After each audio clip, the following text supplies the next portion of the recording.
A woman in her 80s gets urgent medical assistance on a roadside, just moments after she was in collision with a police motorbike. It had been escorting the Duke and Duchess of Cambridge through southwest London. The severity of her injuries meant even greater help was then needed. Named locally as Irene Mayer, who's 83, the air ambulance was called to transport her to hospital, where she was taken in a critical condition.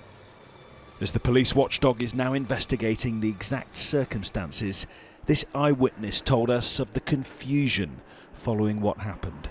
It wasn't apparent at first, so I saw two police outrider bikes, one on the floor, very, very close to the pedestrian crossing. So what I read from that initially what I thought was that the outrider bikes or the police had seen the collision and maybe a car had driven off.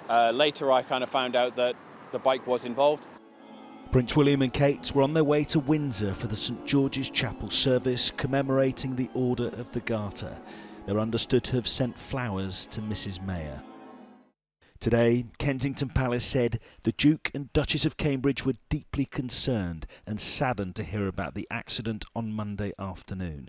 The Royal Highnesses have sent their very best wishes to Irene and her family and will stay in touch throughout every stage of her recovery. The Special Escort Group, as they're known, protect the royals and top government ministers. They're seen here escorting the Queen earlier this year. And to get through traffic, the motorcyclists use whistles rather than sirens. Former protection officer to the Royals, Ken Worth, says that lack of sirens has been criticised previously. They don't use sirens, they use whistles. I know that's a subject that's been raised. They do it so as not to be, to cause, too many problems. The whole point of an escort is to stop those within the escort, those that are being protected, from not stopping because, they have this protection because there's a risk to them. The officer involved in the crash is currently helping the independent investigation into what happened. Mrs Mayer is now in a serious but stable condition in hospital. Julian Drucker, 5 News.